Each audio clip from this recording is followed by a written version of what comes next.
The rain was falling softly on the small town in Germany when little Emma was born. Her parents, Hans and Maria, held her in their arms with so much love. She was their first child. She was their whole world. They looked at her tiny fingers and tiny toes. They counted them one by one. Everything seemed perfect. But something was wrong. The doctors noticed it first. When they moved a light near baby Emma's eyes, she did not look at it. She did not follow it. Her eyes stayed still. They did not move like other Bobby's eyes moved. The doctors did many tests. They checked her eyes again and again. Finally, they called Hans and Maria into a quiet room. "We are very sorry," the doctor said. His voice was soft and sad. "Your daughter cannot see. She was born blind. She will never be able to see the world around her." Maria fell into her husband's arms and cried. Hans tried to be strong, but tears fell down his face too. How could this happen? Their beautiful baby girl would never see the flowers in spring. She would never see the blue sky or the bright stars at night. She would never see their faces when they smiled at her. The drive home was quiet. Maria held Emma close to her chest. The baby slept peacefully. She did not know that her life would be different from other children. She did not know that the world thought she was missing something important, but maybe the world was wrong. Maybe Emma had something that other people did not have, something special, something magical. The first years were hard. Emma could not see her toys. She could not see the food on her plate. She bumped into furniture and fell down many times. Other children in the neighborhood played together, but Emma sat alone. Some children were afraid of her because she was different. Some parents told their children to stay away. This broke Maria's heart into 1,000 pieces. But Hans refused to give up.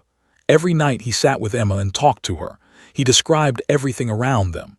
"The sky is blue today, my little one," he would say. "The clouds look like cotton candy. The birds are flying home to their nests." Emma would listen carefully. She would smile and reach out her small hands as if trying to touch the pictures her father painted with his words. One thing made Emma different from other children, and it was not her blindness. It was her ears. Emma could hear things that nobody else could hear. She could hear a butterfly landing on a flower in the garden. She could hear her mother's heartbeat when she hugged her. She could hear the rain coming before the first drop fell from the sky. When Emma was 2 years old, something amazing happened. Maria was cooking dinner in the kitchen. The radio was playing soft music. It was a classical song with violins and piano. Suddenly, Emma stopped playing with her toys. She turned her head toward the radio. Her whole body became still. She listened with all her heart. When the song ended, Emma started to cry. "More," she said. "More music." Maria was surprised. Emma had never shown interest in the radio before. She turned the music back on. Emma stopped crying immediately. She sat on the floor and listened for hours. She did not move. She did not make a sound. She just listened. From that day on, music became Emma's best friend. It was the only thing that made her truly happy. Hans and Maria noticed that their daughter changed when music played. Her face would light up. Her body would relax. She would smile the biggest smile they had ever seen. Music was doing something special inside her heart. When Emma was 3 years old, the family visited her grandmother's house. Grandmother lived in a small village in the countryside. Her house was old but beautiful. In the living room, there was a piano. It was very old and a little broken. Some keys did not work properly. Nobody had played it for many years. Emma walked into the living room slowly. She could not see the piano, but she could feel something was there. She reached out her hands and touched the cold wood. Her fingers moved down until they found the keys. She pressed one key. A sound came out. It was like magic to her ears. "What is this?" Emma asked. Her voice was full of wonder. "It is a piano, my dear," grandmother said. "I used to play it when I was young, but my fingers are too old now." Emma sat down on the bench. Her little legs could not reach the floor. Her fingers were so small that they could barely press the keys. But she started to play. She pressed one key, then another. She listened carefully to each sound. She was learning. She was understanding. She was falling in love. Nobody taught Emma how to play. She taught herself. She would press keys and listen. She would remember which key made which sound.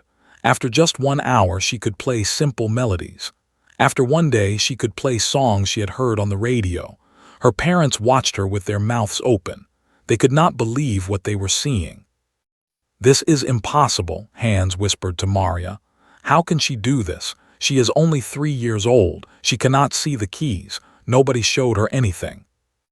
Maria shook her head. She had no answer, but she had tears in her eyes, happy tears.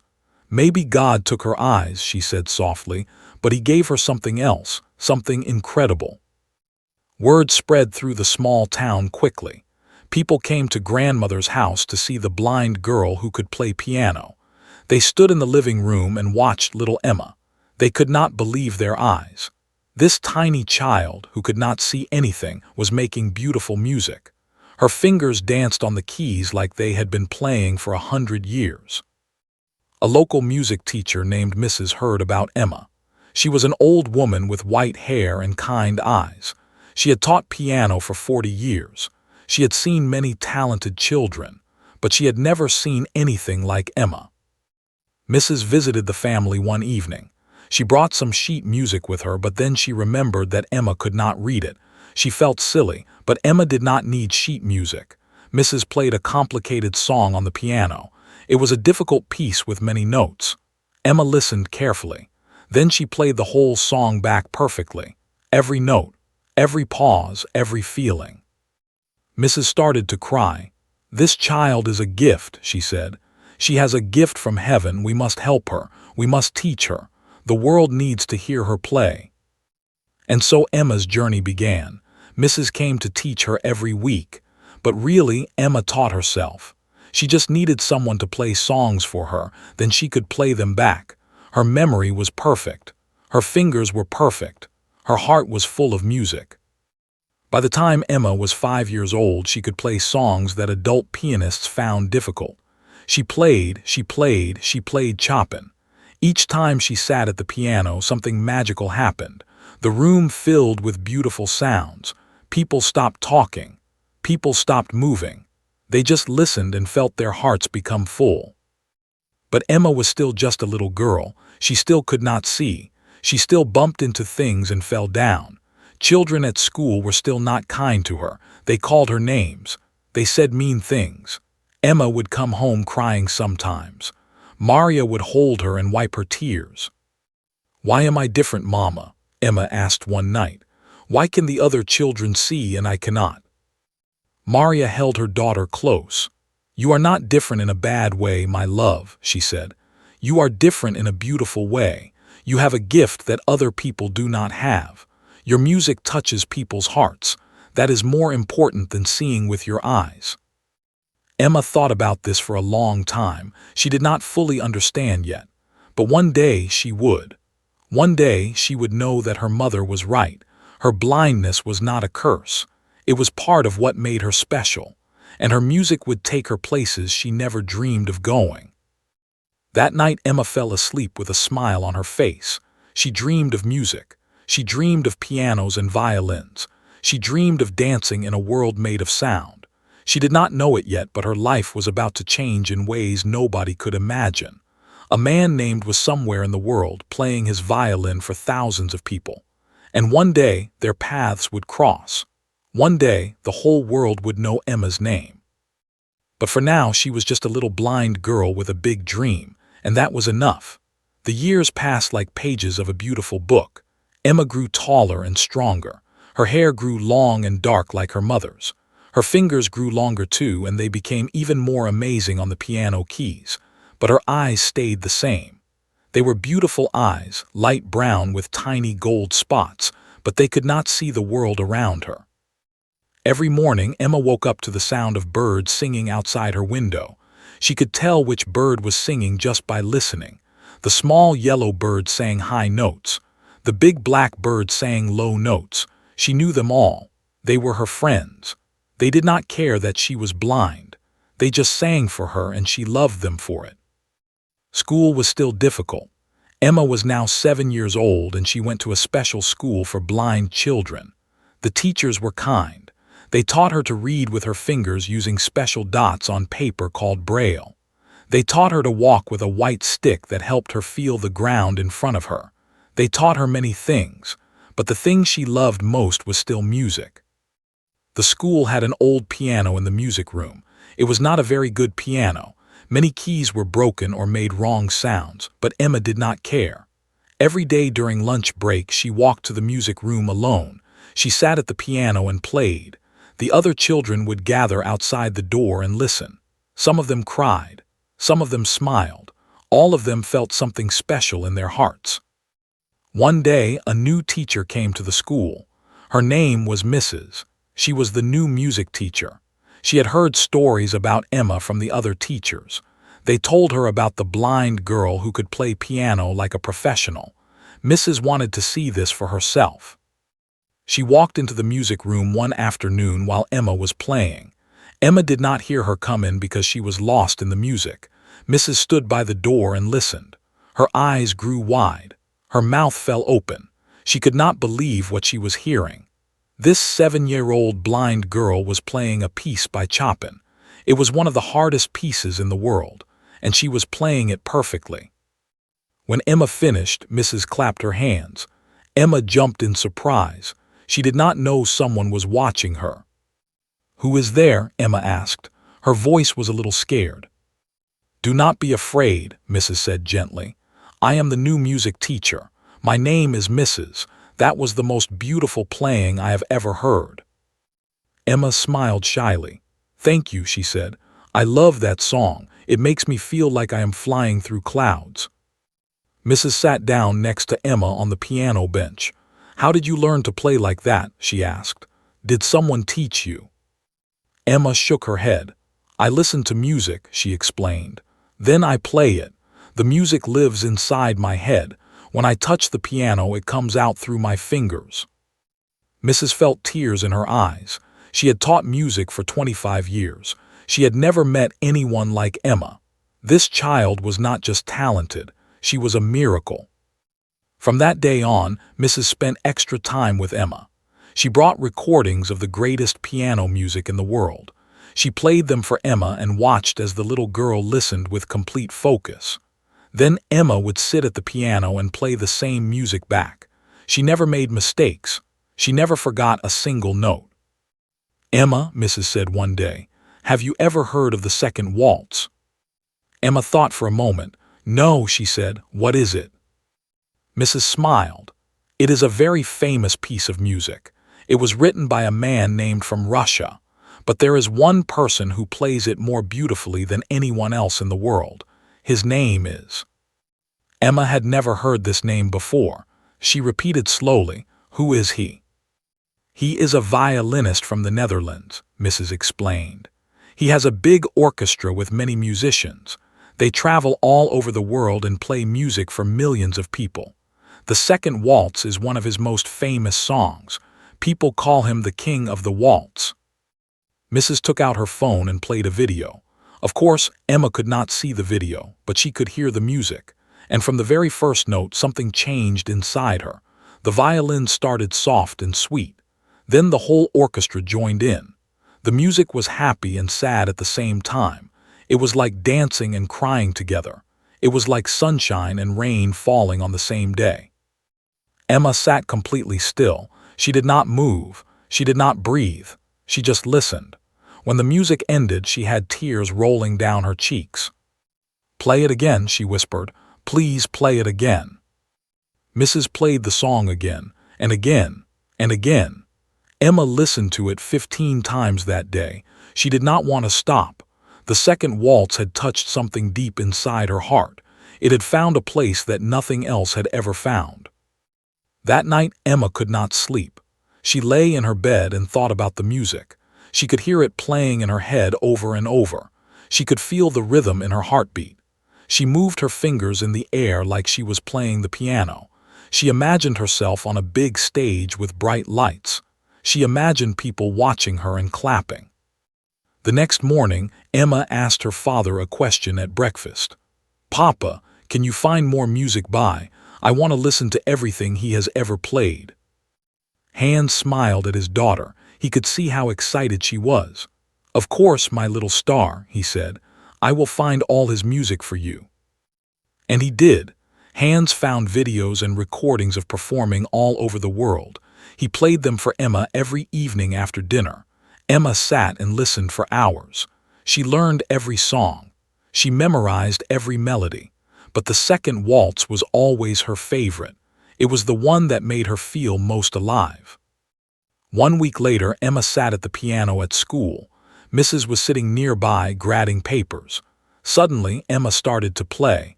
Mrs. looked up. Her pen fell from her hand. Emma was playing the second waltz on the piano. She had never seen the sheet music. She had only listened to the orchestra version. But she was playing it perfectly, adding her own beautiful touches to make it even more emotional. Mrs. stood up slowly. She walked toward the piano like she was in a dream. She watched Emma's small fingers moving across the keys. The music filled the room. It filled the whole school. Teachers came out of their classrooms to listen. Students stopped in the hallways. Everyone was frozen in place, listening to the blind girl play. When Emma finished, there was complete silence. Then everyone started clapping. The sound was so loud that it scared Emma at first, but then she understood. They were clapping for her. They loved her music. "Emma," Mrs. said, her voice shaking, "that was the most beautiful thing I have ever heard in my life. You must share this gift with the world. You must let people hear you play." Emma smiled, but she shook her head. "I am just a little girl," she said, "and I am blind. Who would want to listen to me?" Mrs. knelt down next to her. She took Emma's hands in hers. "Everyone," she said firmly, "everyone in the whole world would want to listen to you. Your blindness is not a weakness, Emma. It is your strength. You hear music in a way that people with eyes can never understand. You feel it in your soul, and when you play, we can feel it too." Emma thought about this for a long time. She thought about how happy his music made her. She wondered if her music could make other people happy too. Maybe Mrs. was right. Maybe she did have something special to share. That night, Emma made a wish. She did not tell anyone about it. She kept it secret in her heart. She wished that one day, somehow, she could meet. She wished she could play the second waltz for him. She wished he could hear her music and know how much his music meant to her. It was just a wish, a dream, a hope. Emma was only 7 years old, was a famous man who performed for kings and queens. Their worlds were so different. How could they ever meet? But sometimes wishes come true. Sometimes dreams find a way. And sometimes the universe has plans that nobody can imagine. Emma did not know it yet, but her wish had already started to travel through the air like music itself. It was floating toward its answer. And one day it would arrive. For now, Emma practiced the second waltz every single day. She played it in the morning before school. She played it at lunch in the music room. She played it at night before bed. Her fingers knew every note by heart. Her soul knew every emotion. The second waltz had become part of her, and she had become part of it. She was ready. She just did not know what she was ready for. 2 more years went by. Emma was now 9 years old. She had grown into a beautiful young girl with long dark hair that her mother braided every morning. Her face was soft and kind. Her smile could light up any room, and her fingers had become even more magical on the piano keys. Life at home was good. Hans worked hard at his job to save money for Emma's future. Maria stayed home and took care of Emma. They were not rich, but they had love. They had each other. And they had music filling their home every single day. Emma's room was simple. She had a small bed with soft blankets. She had a bookshelf filled with Braille books she could read with her fingers. And in the corner she had a piano. It was not a fancy piano. Hans had bought it used from an old music store. Some of the keys were yellow with age, but to Emma it was the most precious thing in the world. Every night before bed, Emma played the second waltz. It had become like a prayer to her. She would close her eyes, even though closing them made no difference. She would take a deep breath, and then she would play. The music would flow out of her fingers and fill the house. Maria would stop washing dishes to listen. Hans would put down his newspaper and smile. Even the neighbors would open their windows to hear the beautiful sounds. Mrs. had become more than just a teacher. She had become like a second mother to Emma. She visited the family often. She brought Emma new music to learn. She told Emma stories about famous musicians from history, and she had a secret plan that she had not told anyone about yet. One evening, Mrs. came to Emma's house with a very excited look on her face. Maria made tea, and they all sat in the living room. Emma could tell something was different. She could hear it in Mrs.'s voice. Her teacher was nervous and happy at the same time. "I have something important to tell you," Mrs. said. Her hands were shaking as she held her teacup. "I have been thinking about this for a long time, and I believe it is time." Hans and Maria looked at each other with curious eyes. Emma turned her face toward Mrs.'s voice and waited. "There is a competition," Mrs. continued. "It is called the Young Stars of Europe. It is a music competition for children under 12 years old.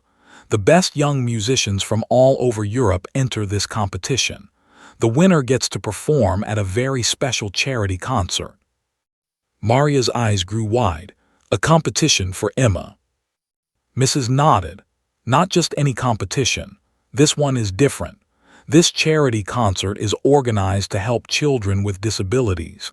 And this year, the special guest at the concert will be and his Strauss Orchestra." The room became completely silent. Emma's heart started beating so fast she thought it might jump out of her chest. The man whose music had changed her life. The man she had dreamed about meeting for 2 years. He would be at this concert. Emma whispered, her voice was shaking, "The real." Mrs. smiled even though Emma could not see it. "Yes, my dear, the real, and I want you to enter this competition. I want you to win it. I want you to play on that stage." Emma did not know what to say. Her mind was spinning with thoughts and feelings. Play at a concert where would be? That seemed impossible. That seemed like a dream too big to be true. Hans spoke first. "Is Emma ready for something like this? She is only 9 years old. Will there be other children competing? Children who can see?" Mrs. understood his worry. "Yes, there will be many children. Some can see, some cannot, some have other challenges. But Hans, I have taught music for over 30 years. I have seen hundreds of talented children. Emma is not just talented. Emma is once in a lifetime. She has something that cannot be taught. She has a gift from God." Maria took Emma's hand and held it tightly. "What do you think, my love?" she asked. "Do you want to try?" Emma thought carefully. She was scared, very scared. She had never performed in front of strangers before. Only her family, her teacher, and her classmates had heard her play. The thought of playing for judges and a big audience made her stomach hurt. What if she made mistakes? What if people laughed at her? What if they felt sorry for her because she was blind?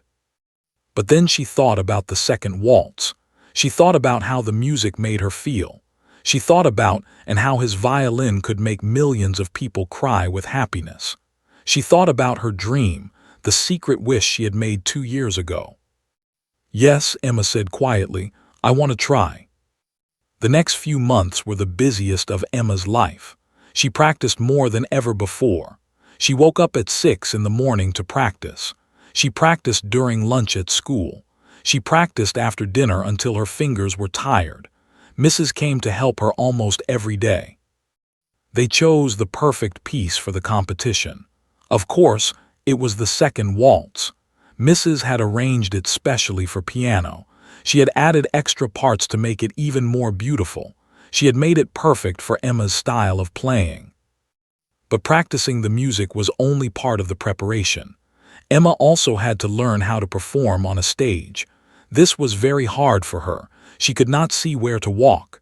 She could not see the piano. She could not see the audience. Everything was dark. "You must use your other senses," Mrs. taught her. "Listen for the sounds around you. Feel the floor under your feet. Count your steps. Trust yourself." They practiced walking onto a stage again and again. They used the stage at Emma's school. Mrs. would guide Emma with her voice. 3 steps forward, now turn left. 5 more steps, now stop. The piano is right in front of you. Emma learned to walk confidently even though she could not see. The hardest part was the fear. Every time Emma thought about performing in front of strangers, her body started shaking. Her hands became cold and sweaty. Her stomach felt sick. She was so afraid of failing. She was so afraid of embarrassing herself and her family. One night, Emma woke up crying from a bad dream. In the dream, she was on a big stage. Thousands of people were watching her, but when she sat at the piano, she forgot how to play. Her fingers would not move. The audience started laughing. They pointed at her and called her names.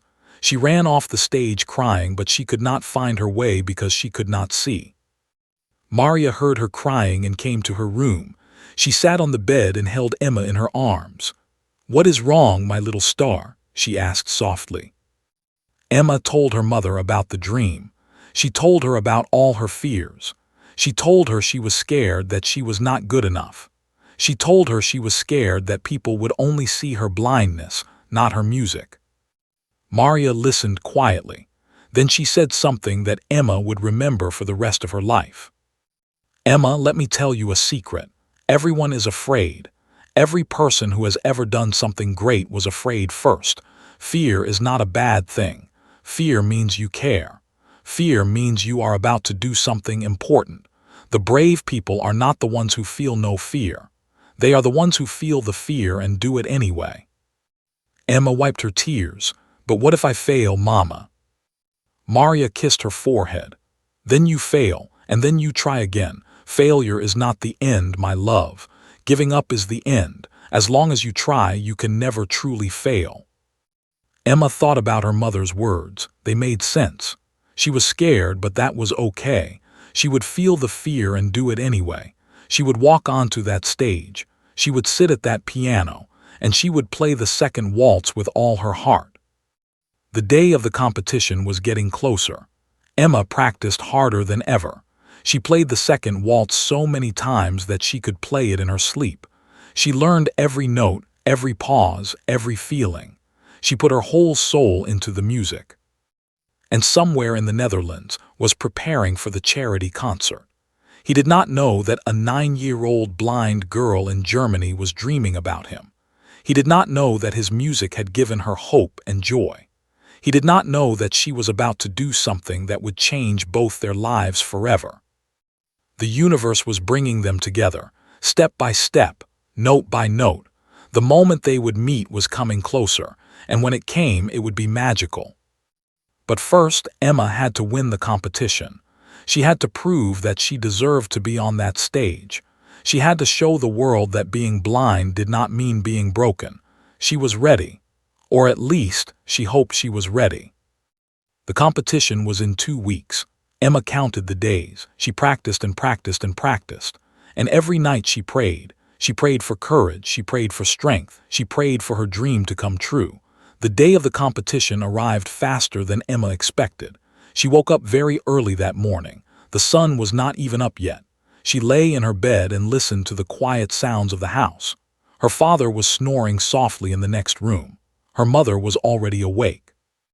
Emma could hear her moving around in the kitchen, probably making breakfast. Emma took a deep breath. Today was the day. Today she would play in front of judges and strangers. Today she would compete against other talented children from all over Europe. Today her whole life could change. She got out of bed and walked carefully to the bathroom. She knew every step by heart. 14 steps from her bed to the door. Turn right. 8 steps to the bathroom. She had walked this path thousands of times. The darkness did not scare her anymore. It was just her world. Maria had laid out a special dress for Emma to wear. It was white with small flowers on it. Maria had bought it just for this competition. She helped Emma put it on and brushed her long dark hair until it was shiny and smooth. She put a small white ribbon in Emma's hair. "You look like an angel," Maria said, her voice full of love. Emma smiled shyly. "I wish I could see myself," she said quietly. Maria hugged her daughter tightly. "You are beautiful, my love. inside and outside, the most beautiful girl in the whole world. The competition was being held in a big city called Munich. It was a 3-hour drive from their small town. Hans had borrowed a car from a friend because their old car was not working well. He did not want anything to go wrong on this important day. Mrs. met them at the competition hall. It was a huge building with tall white columns in front. Emma could not see it, but she could feel how big it was. The sounds echoed differently here.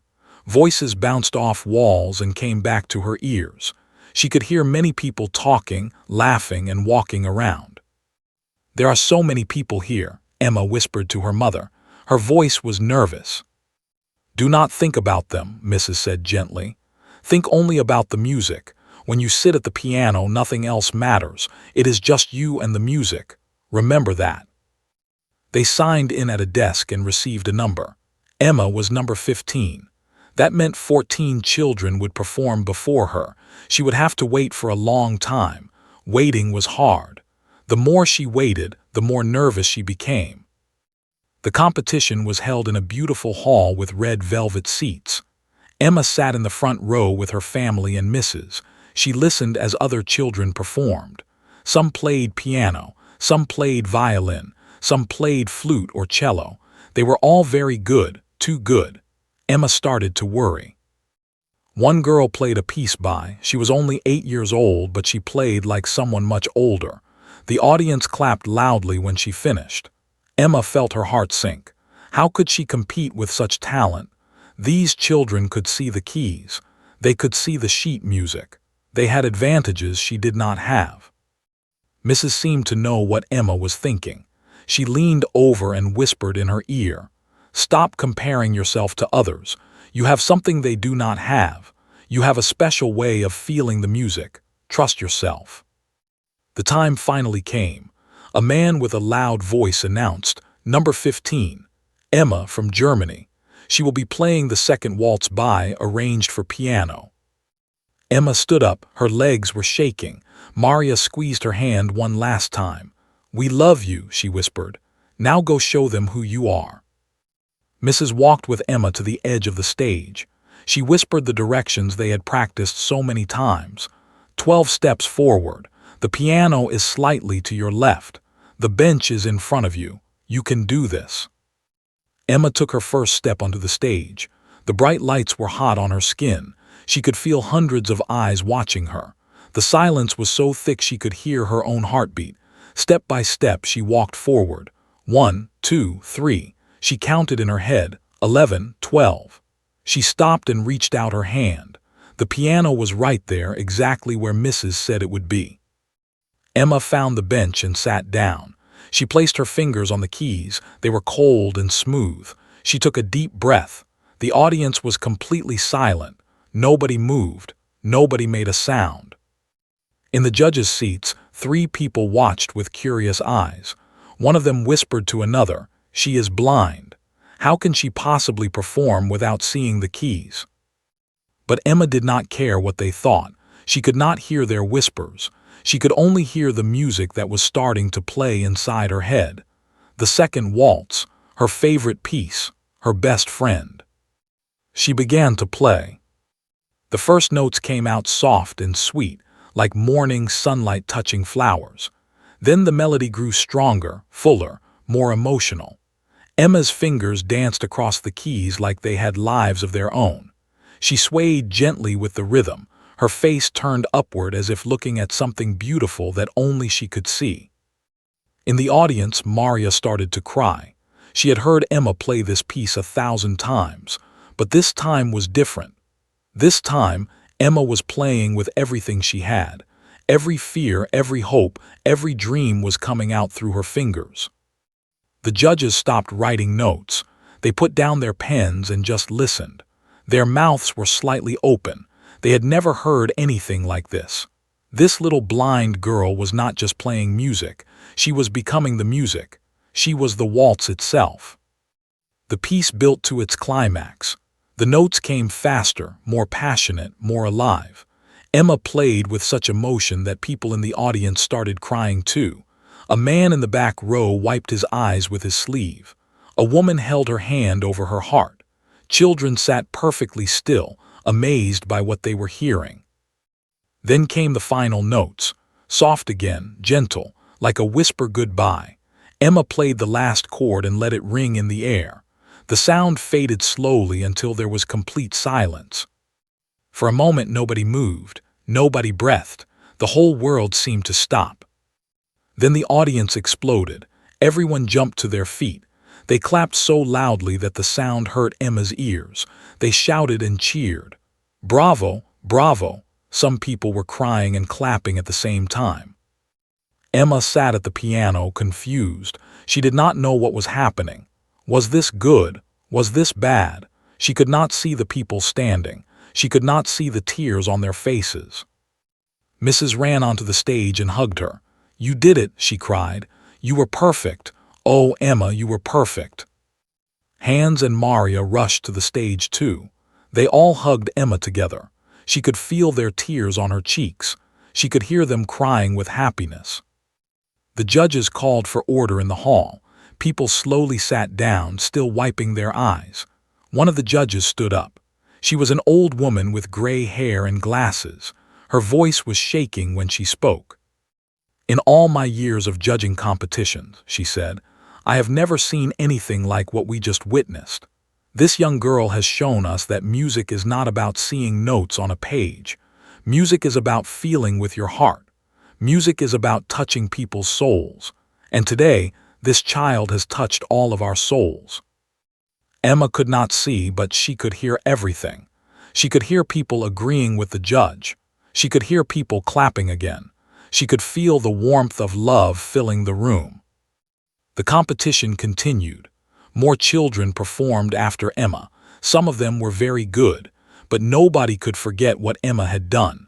Her performance had been something special, something magical, something that would stay in everyone's memory forever. At the end of the day, the judges announced the results. Third place went to a boy from France who played violin. Second place went to the girl who played on the piano. And first place, with the highest score in the history of the competition, went to Emma. When they announced her name, Emma could not believe it. First place. She had won. Her dream was coming true. She would perform at the charity concert. She would be on the same stage as. Mrs. was crying so hard she could barely speak. Hans lifted Emma onto his shoulders and carried her through the crowd. Maria kept saying, "Thank you," to everyone, even though she did not know who she was thanking. A woman from the competition organization came to talk to them. "Congratulations," she said. "Emma will perform at the charity concert in Amsterdam next month. Himself will be the main performer. Emma will open the show with a solo piano performance." Emma's heart almost stopped. She would open the show. She would play before performed. This was bigger than her biggest dream. "Does Mr. know about Emma?" Mrs. asked. The woman smiled mysteriously. "Not yet. We want to keep it a surprise. We will send him a video of her performance today. We think he will be very impressed." A surprise. The word stuck in Emma's mind.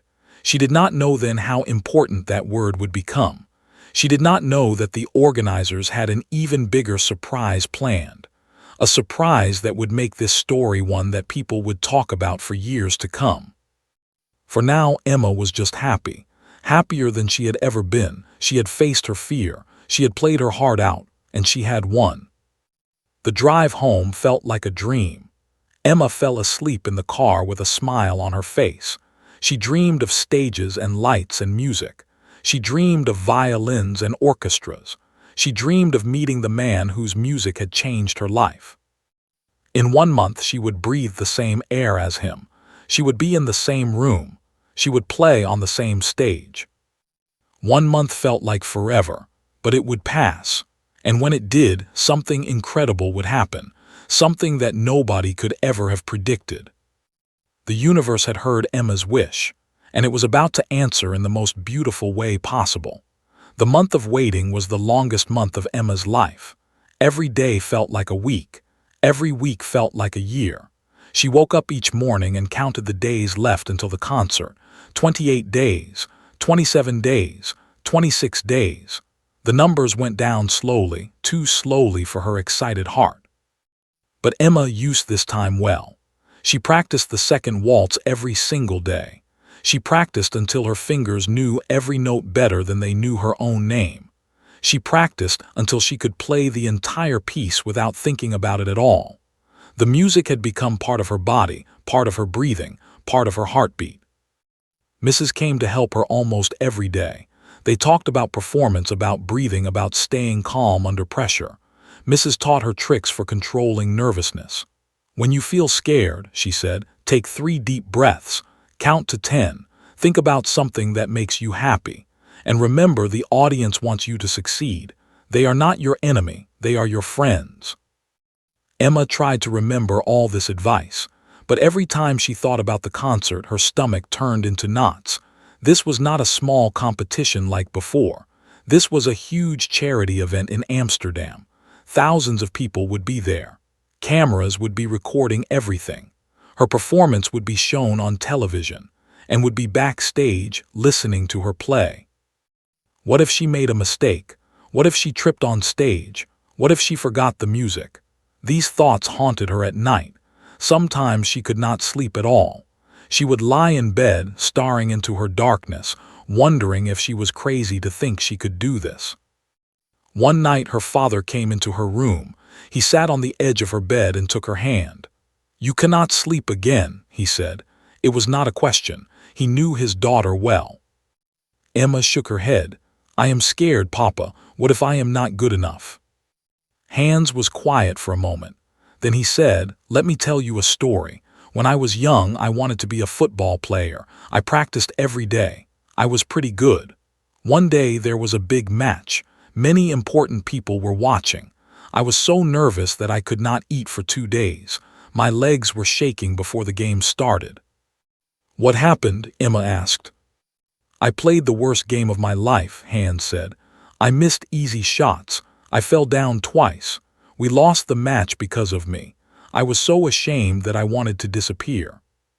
Emma felt sad for her father. "That is terrible." "Wait," Hans said, "the story is not finished. After that game I had a choice. I could give up and never play again, or I could learn from my mistakes and try again. I chose to try again. The next match I played better. The match after that even better, and eventually I became the best player on my team." "But Papa," Emma said, "you are not a famous football player now." Hans laughed softly. "No, I am not. Life had other plans for me, but that is not the point of the story. The point is that failure does not define you.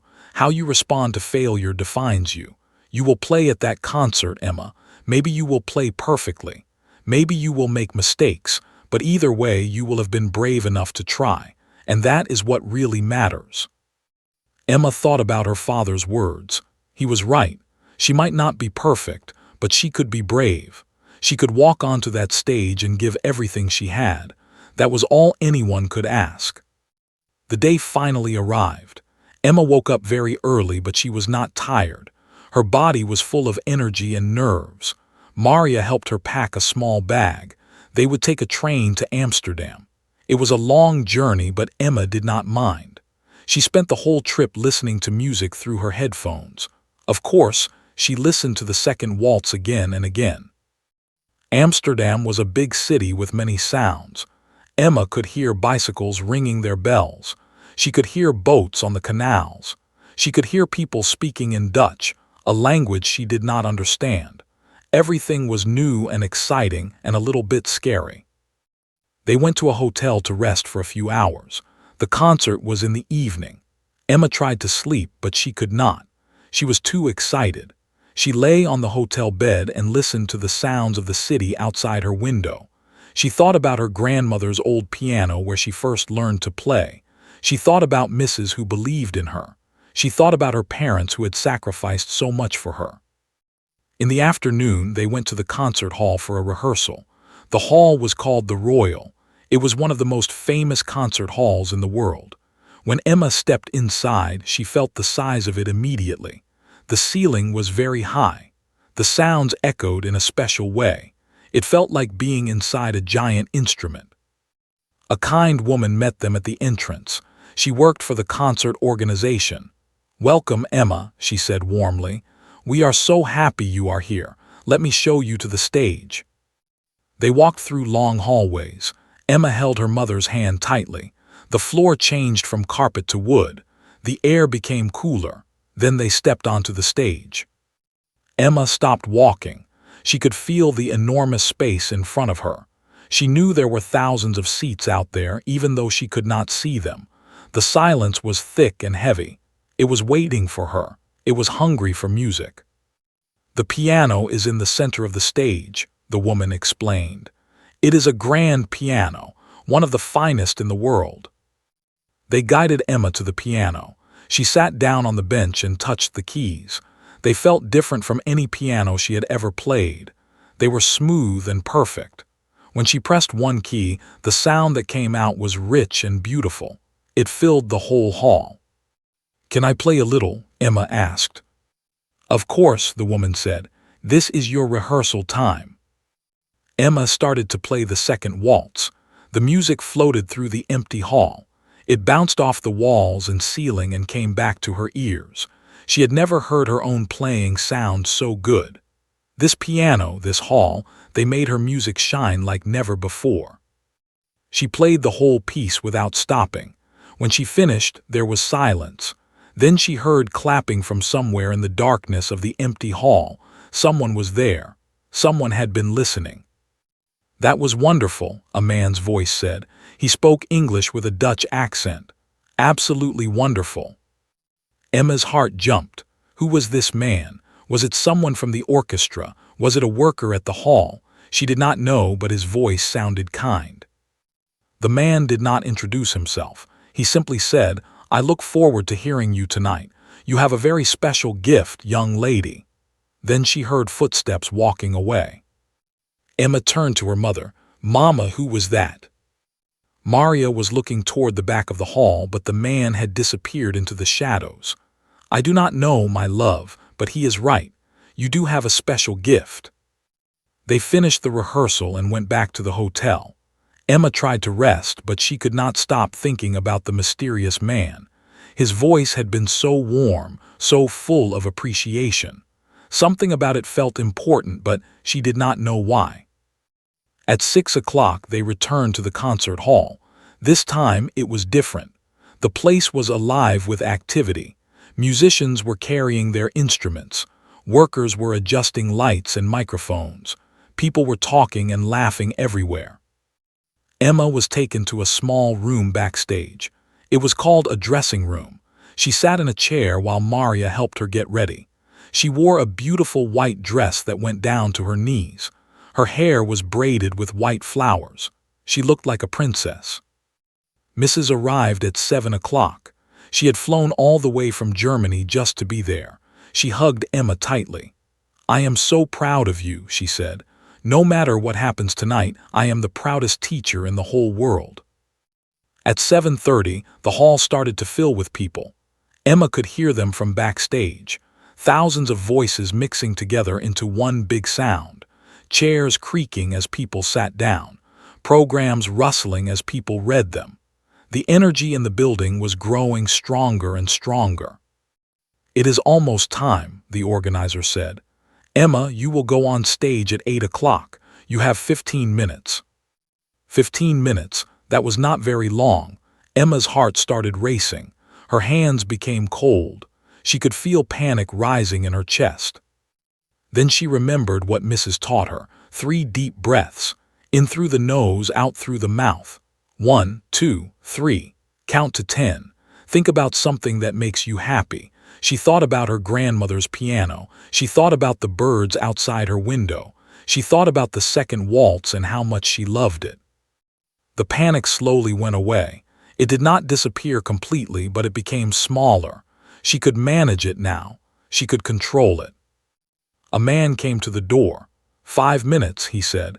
Emma, please follow me to the stage entrance. Emma stood up. Her legs were shaking, but they still worked. Maria kissed her forehead. Hands hugged her quickly. Mrs. squeezed her hand. You can do this, they all said together. Emma nodded. She took one more deep breath, then she followed the man out of the room. The moment she had dreamed of for 2 years was finally here. In 5 minutes, she would walk onto that stage. In 5 minutes, she would sit at that beautiful piano. In 5 minutes, she would play the second waltz for thousands of people. And in the shadows backstage, a man with white hair and a kind smile was watching her. He had a violin in his hand. His name was, and he had a plan that would make this night unforgettable. But Emma did not know that yet. All she knew was the darkness around her and the light of the music inside her heart. Emma stood at the edge of the stage. The curtains were still closed. She could hear the audience on the other side. Thousands of people were talking, coughing, shifting in their seats. The sound was like the ocean, rising and falling in waves. A voice came through the speakers. It was the host of the concert. He welcomed everyone to this special charity event. He talked about the cause they were supporting, about helping children with disabilities around the world. He thanked the sponsors and the volunteers. Then his voice changed. It became softer, more emotional. "Tonight we have a very special guest to open our show," the host said. "She is only 9 years old. She has never been able to see the world around her. She was born completely blind. But what she lacks in sight, she makes up for with an extraordinary gift. A gift for music that will take your breath away." Emma listened to every word. Her heart was pounding so hard that she could feel it in her throat. "She won the Young Stars of Europe competition with the highest score in history," the host continued. "Tonight, she will play for you a piece that many of you know well. The second waltz by, ladies, and please welcome from Germany, the incredible Emma." The curtains began to open. The lights hit Emma's face even though she could not see them. She felt their warmth on her skin. She took her first step forward. The audience gasped. They could see this tiny girl in a white dress walking onto the enormous stage. They could see that her eyes were unfocused, looking at nothing. They could see that she was blind. A wave of whispers went through the crowd. Emma walked forward. She counted her steps like she had practiced so many times. 1, 2, 3. Each step was careful and confident. She did not stumble. She did not hesitate. She walked like a queen entering her palace. 12 steps. She stopped and reached out her hand. The piano was there, exactly where it should be. She felt along its edge until she found the bench. She sat down slowly, adjusting her dress. She placed her hands on the keys. The hall became completely silent. 5,000 people held their breath at the same time. Not a sound could be heard. Not a cough, not a whisper, not even the rustle of a program. Emma sat at the piano for a moment. She took 3 deep breaths like Mrs. had taught her. She thought about her grandmother's old piano. She thought about her mother and father watching from the audience. She thought about all the people who had helped her get here. Then she began to play.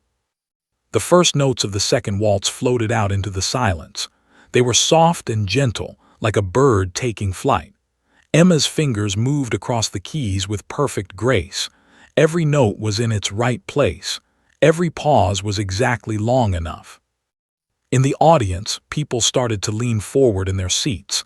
They could not believe what they were hearing. This 9-year-old blind girl was playing like a master. Her fingers never hesitated. Her music never faltered. It was as if she could see the keys with her heart instead of her eyes. Maria sat in the 3rd row, tears streaming down her face. Hands held her hand so tightly that his knuckles turned white. Mrs. sat beside them, her eyes closed, living every note along with her student. The music grew stronger. The melody became more passionate. Emma swayed gently on the bench, moving with the rhythm. Her face was turned upward toward the lights she could not see.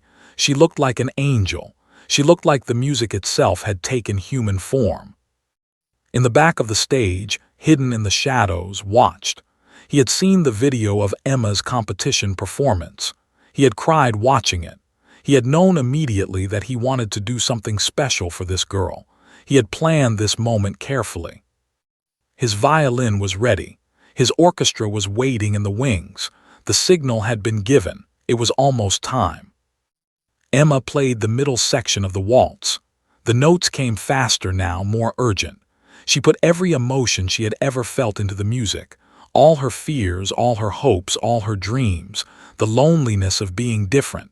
The joy of being loved. The courage it took to be here. Everything poured out through her fingers. People in the audience were crying. Old men who had not cried in years wiped tears from their cheeks. Young children sat perfectly still, hypnotized by the sound. The music was touching something deep inside everyone who heard it. Then the moment came. The music reached a particular point, a brief pause between two phrases. This was the signal. This was when the magic would happen. Stepped out of the shadows. He walked silently across the stage, his famous Stradivarius violin in his hands. The audience saw him and gasped. Some people covered their mouths in surprise. Cameras flashed everywhere, but raised his finger to his lips, asking them to stay quiet. He did not want Emma to know he was there. Not yet. He stood behind her, just a few feet away. He looked at this tiny girl who could not see him. He saw how she moved with the music, how she gave herself completely to every note. His eyes filled with tears. Then he raised his violin. He placed it under his chin, and he began to play. The sound of the violin joined the piano. It was unexpected and beautiful. The two instruments danced together, weaving in and out like old friends who had known each other forever. Emma's fingers stopped for just a fraction of a second. Her whole body went stiff. She knew that sound. She knew that violin. She had listened to it hundreds of times in recordings. It was impossible. It could not be true, but her ears never lied to her. That violin was playing with her, was right behind her.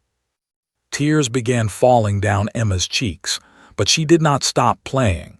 She could not stop. The music was too important. The moment was too beautiful. She kept her fingers moving on the keys while tears rolled down her face.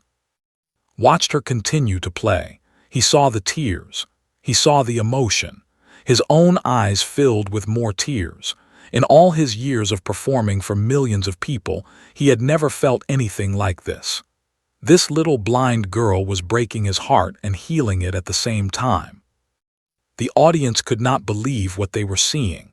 They were watching something magical happen in real time. The famous was playing with a 9-year-old blind girl who had never met him. The surprise on Emma's face when she heard the violin was beautiful and heartbreaking. Many people in the audience were sobbing openly now. The piano and violin played together through the rest of the waltz. Their sounds blended perfectly. Emma adjusted her playing to match style, even though she had never practiced with him before. It was like they had been playing together for years. The connection between them was something that could not be explained. As they approached the final section, something even more amazing happened. From the wings of the stage, musicians from Strauss Orchestra began walking out. One by one, they joined the performance. Violinists, cellists, a bass player, a trumpet. More and more musicians filled the stage. Emma could hear each new instrument as it joined. She could feel the music growing bigger and bigger around her. She was no longer alone. She was surrounded by an orchestra. She was at the center of something incredible. The full orchestra played the final climax of the second waltz. The sound was enormous. It filled every corner of the concert hall. It vibrated in people's chests. It lifted hearts and souls to the sky. Then came the ending. The last few notes played together, piano and orchestra as one. The final chord rang out and slowly faded into silence. For a moment, nothing happened. The silence was complete. 5,000 people sat frozen in their seats. Then the explosion came. The entire audience jumped to their feet at once. They clapped and cheered and screamed. The noise was louder than thunder. People were crying and laughing at the same time. They had just witnessed something they would never forget. Emma sat at the piano, overwhelmed. The sound of the applause was almost too much for her sensitive ears. She did not know what to do. She could not see the standing ovation. She could only hear it and feel it washing over her like a tidal wave. Then she felt a hand on her shoulder. It was gentle and warm. A voice spoke close to her ear, a voice she recognized from all those recordings. "That was beautiful," said softly. "You played beautifully, little one." Emma turned toward his voice. Her face was wet with tears. Her heart was beating so fast she could barely breathe. "Mister," she whispered, "is it really you?" Knelt down beside her. He took her small hand in his. "Yes, it is really me, and I must tell you something important. In all my years of playing music, I have never been more moved than I am right now. You are extraordinary, Emma. You are a gift to this world." Emma could not speak. She was crying too hard. She threw her arms around his neck and hugged him. He hugged her back, holding this tiny girl like she was the most precious thing in the universe. The audience went wild. The applause grew even louder. People were taking pictures and videos. This moment would be shared millions of times around the world. But right now, in this moment, it was just Emma and a blind girl and her hero, a dream come true. Maria and Hans were allowed to come onto the stage. They joined the hug, wrapping their arms around Emma, and Mrs. came too. They all stood there together, crying and laughing and celebrating. The charity concert continued, but nobody would remember anything else from that night. They would only remember the blind girl who played the second waltz. They would only remember the moment stepped behind her with his violin. They would only remember the magic that happened when their music became one. Emma had walked onto that stage alone, but she would never be alone again. The applause seemed to last forever. Wave after wave of clapping and cheering washed over the stage. Emma stood there, holding onto his hand, feeling like she was in a dream. She could not believe this was real. She could not believe the man whose music she had loved for 2 years was standing right beside her. Raised their joined hands toward the audience. This made the crowd cheer even louder. Emma could feel the vibrations in the floor from thousands of feet stomping. She could feel the love coming from all those strangers out there in the darkness. Finally leaned down and spoke to her. "Come," he said gently. "Let us go backstage. There is so much I want to talk to you about." He led her off the stage, walking slowly so she could keep up. Emma held his hand tightly. She did not want to let go. She was afraid that if she let go, she would wake up and discover this was all just a beautiful dream. The backstage area was full of people. Musicians were putting away their instruments. Workers were rushing around. Voices were everywhere. But when Emma and walked past, everyone stopped. They all wanted to look at this little girl who had moved them so deeply. Took Emma to a quiet room away from all the noise. Maria, Hans, and Mrs. followed them. Someone brought chairs and they all sat down. Someone else brought water and tissues because everyone was still crying. Sat facing Emma even though she could not see him. He held both of her hands in his. "Emma," he said, "I need to tell you something. I have been performing for more than 40 years. I have played for kings and queens. I have performed in the greatest concert halls in the world. But tonight with you was the most special moment of my entire career." Emma's chin trembled, fresh tears rolled down her cheeks. "Really?" she whispered. "Really," said firmly. "Do you know how I found out about you? The organizers sent me a video of your competition performance. I watched it alone in my study at home. When you finished playing, I cried. I sat there and cried like a baby. My wife came in and asked what was wrong. I showed her the video and she cried too." Maria reached out and touched his arm. "Mister, you do not know what your music has meant to Emma. She has listened to the second waltz every single day for 2 years. Your music gave her hope. It gave her something to dream about." Looked at Emma's mother with kind eyes. "Call me, please, and I think I am beginning to understand." When I watched Emma play, I could see that she understood the music. Not just the notes, but the feelings, the emotion, the heart of it. That is very rare. That is something that cannot be taught. Hans spoke up for the first time. He was usually a quiet man, but he needed to say something. "Emma has been blind since birth. She has faced many challenges. People have been cruel to her sometimes, but she never gave up. She worked so hard to get here. We are so proud of her. Nodded slowly. You should be proud. You have raised an extraordinary daughter, and I want you to know something else. What happened tonight on stage was not planned just by me. The whole orchestra knew about it. We rehearsed it secretly. Everyone wanted to be part of this moment. Everyone wanted to play for Emma. Emma could not hold back her sobs anymore. She cried hard, letting out all the emotions she had been holding inside, pulled her into a hug and let her cry against his shoulder. He patted her back gently and whispered soft words of comfort. "It is okay," he said. "Let it out. These are happy tears. These are beautiful tears." After a few minutes, Emma calmed down. She wiped her face with the tissues someone had given her. She took deep breaths and tried to control herself. She said, her voice still shaky, "I have a question." "Ask me anything," he said. "When you came up behind me and started playing, I was so surprised, but I did not stop. The music would not let me stop. Is that normal?" Laughed warmly. "That is the sign of a true musician, Emma. When the music takes over, nothing else matters. The whole world disappears. There is only you and the sound, only you and the feeling. You have that inside you. It is a very rare gift." Emma thought about this.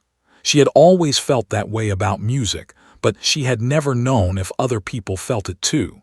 It made her happy to know that even a great musician understood.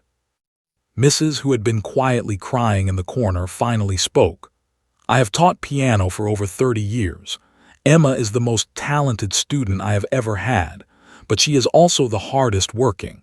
She practices for hours every single day. She never complains, she never makes excuses, she just works." "Talent is only part of the equation," agreed. "Without hard work, talent means nothing. Emma has both. That is why she is so special." There was a knock on the door. A woman poked her head in. "I am sorry to interrupt," she said, "but there are many journalists outside. They want to talk to Emma.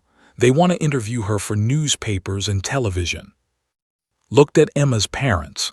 "It is your choice," he said. "This performance will be news around the world. If Emma talks to the press, more people will know her story. But if you want to keep your privacy, I understand. I can ask them to leave." Hans and Maria looked at each other. They had never expected anything like this. Their quiet life in a small German town was about to change. Were they ready for that? "Emma," Maria said, "what do you want to do?" Emma thought carefully. She remembered what Mrs. had always told her. She had a gift. She should share it with the world. Maybe her story could help other blind children. Maybe they would hear about her and feel less alone. Maybe they would know that they could achieve their dreams too. "I want to talk to them," Emma said. "I want people to know that being blind does not mean you cannot do great things." Smiled. "That is very brave," he said. "And you are absolutely right. Your story can inspire millions of people. Come, I will go with you. I will stay by your side." They walked to a press room where many journalists were waiting. Cameras flashed like lightning. People shouted questions all at once. It was overwhelming for Emma, who was used to quiet rooms and soft sounds. But held her hand and spoke first. He told the journalists about his reaction to seeing Emma's video. He told them about the secret plan to surprise her on stage. He told them that Emma was one of the most talented young musicians he had ever met. Then the journalists asked Emma questions. They asked about her blindness. They asked about her practice routine. They asked how it felt when started playing behind her. Emma answered each question honestly and simply.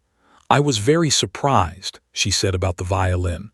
"For a moment I thought I was imagining it, but then I knew it was real. His violin has a special sound. I would know it anywhere." "How did you learn to play without being able to see the keys?" one journalist asked. "I listen," Emma explained. "I listen to the music and then I feel where the notes should be. The piano talks to me. I just answer back." This answer made several journalists tear up. It was such a simple explanation for something so extraordinary. The press conference lasted for 30 minutes. By the end, everyone in the room had fallen in love with Emma. She was honest and sweet and humble. She did not act like a star. She acted like a regular 9-year-old girl who just happened to love music. When it was finally over, walked Emma and her family back to their private room. He had something important to say. "Emma, tonight was just the beginning. I want to help you. I want to support your musical education. I know some of the best piano teachers in the world. I want to introduce you to them. I want to make sure you have every opportunity to develop your gift." Maria and Hans were shocked. "That is too generous. We cannot accept." "Please," said firmly. "This is not charity. This is me doing what is right. Emma has a talent that the world needs to hear. It would be wrong to let that talent go to waste. Let me help." Emma listened to the adults talking. She did not understand everything about money and teachers and opportunities, but she understood one thing. Her hero wanted to help her. The man whose music had changed her life wanted to be part of her future. "Thank you," she said quietly. "Thank you for everything." Knelt down in front of her one more time. "No, Emma, thank you.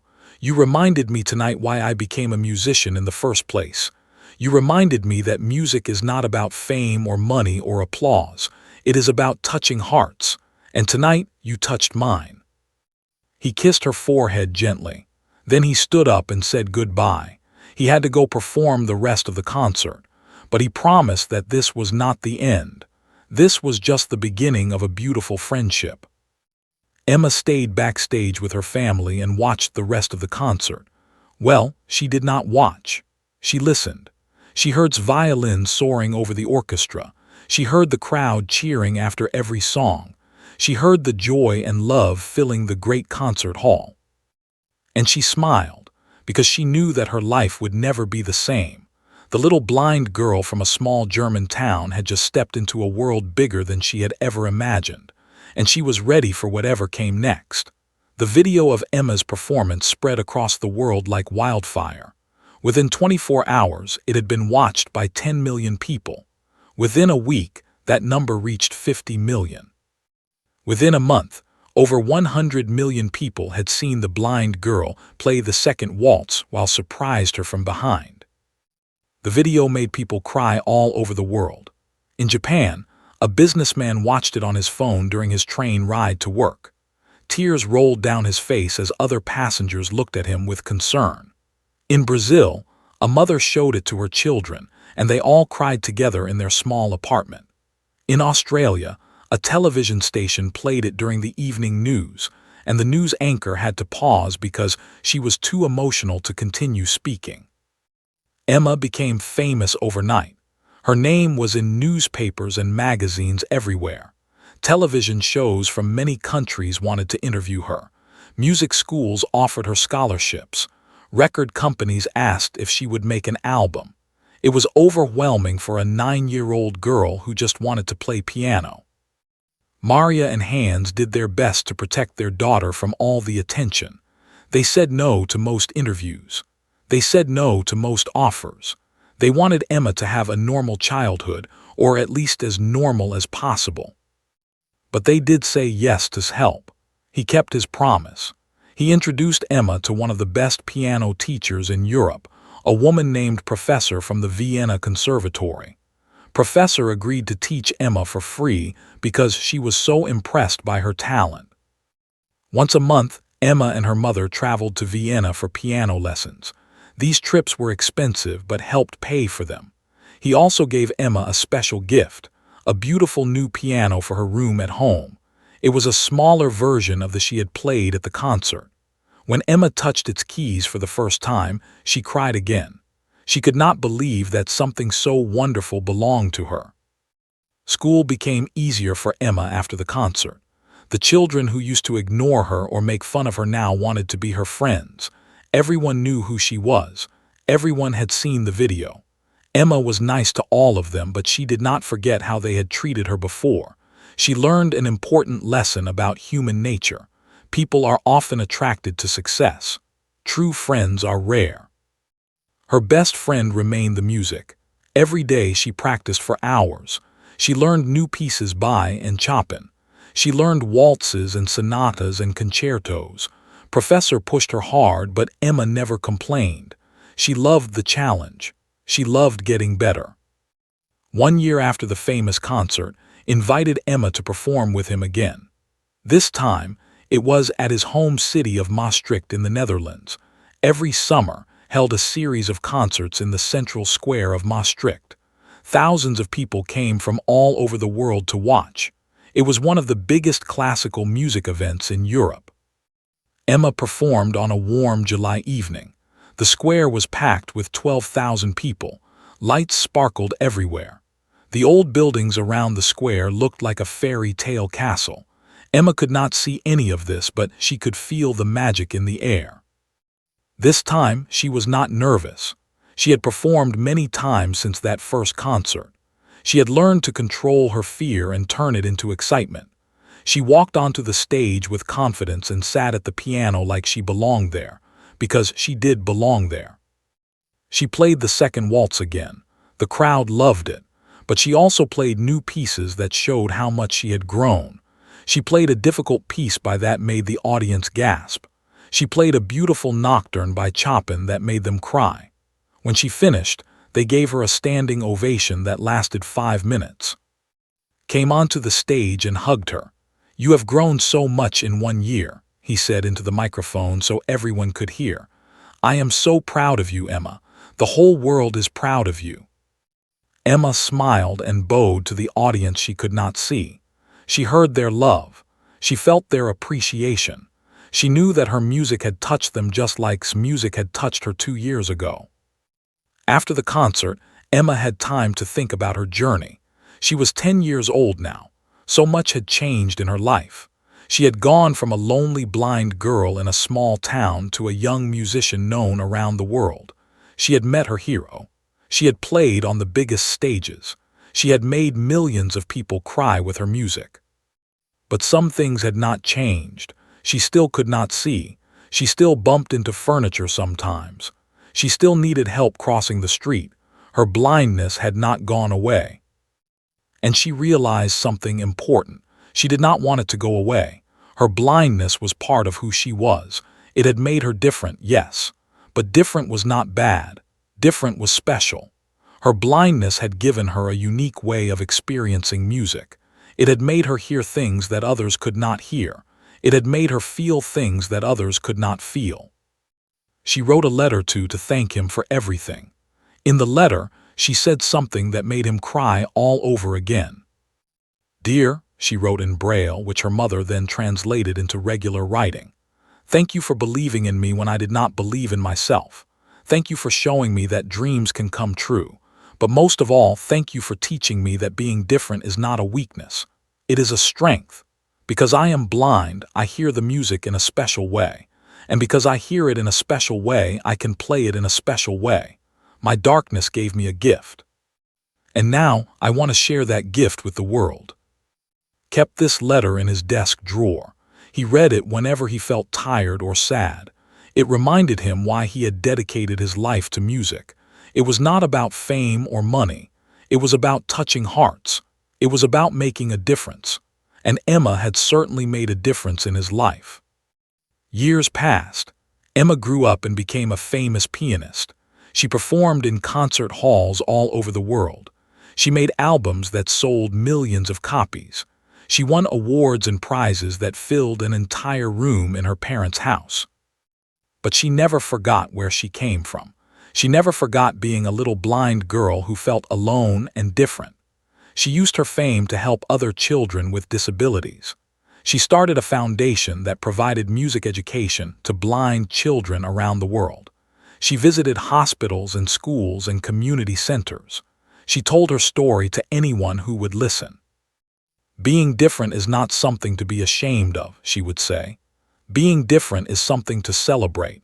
Your challenge, whatever it is, can become your greatest strength. You just have to believe in yourself.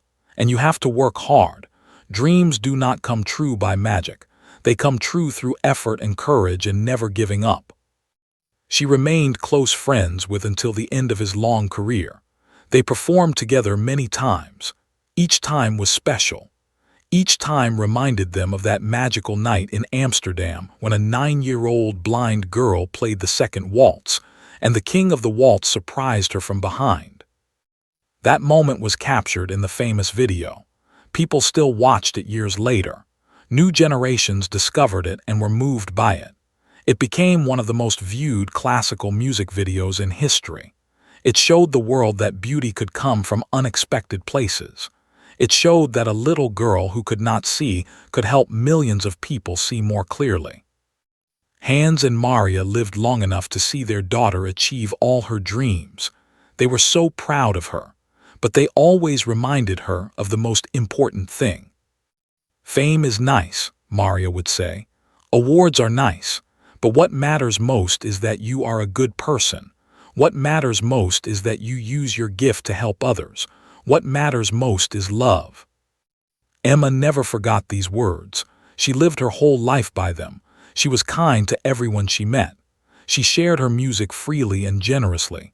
She loved with her whole heart. And every night before she went to sleep, she played the second waltz on her piano, the same piece that had changed her life, the same piece that had led her to, the same piece that had shown the world what she was capable of. She played it in the darkness that was her constant companion, but it was not a sad darkness anymore. It was a comfortable darkness, a familiar darkness, a darkness that held all her beautiful memories and dreams. She finished playing and smiled. She thought about the journey that had brought her here, the little girl who once asked her mother why she was different, the little girl who once cried because other children were mean to her, the little girl who made a secret wish to meet her musical hero. That little girl had become a woman, a musician, an inspiration, a light in the darkness for millions of people who struggled with their own challenges. She turned off the lamp by her bed, even though it made no difference to her eyes. She lay down and pulled the blankets up to her chin. She thought about, now in heaven, probably playing his violin for the angels. "Thank you," she whispered into the darkness. "Thank you for everything." Then she closed her eyes that had never seen and fell asleep with a smile on her face. She dreamed of music. She dreamed of love. She dreamed of the moment that changed everything. A blind girl, a piano, a waltz, and a hero who appeared from behind. It was a true story, a real-life story, a story that proved that miracles happen. You just have to believe. And somewhere in the world right now, there is another little child who feels different, who feels alone, who wonders if they will ever achieve their dreams. This story is for them. Emma's story is for them. Keep believing, keep working, keep dreaming, because one day your moment will come, and when it does, it will be more beautiful than anything you ever imagined. The end, but also the beginning.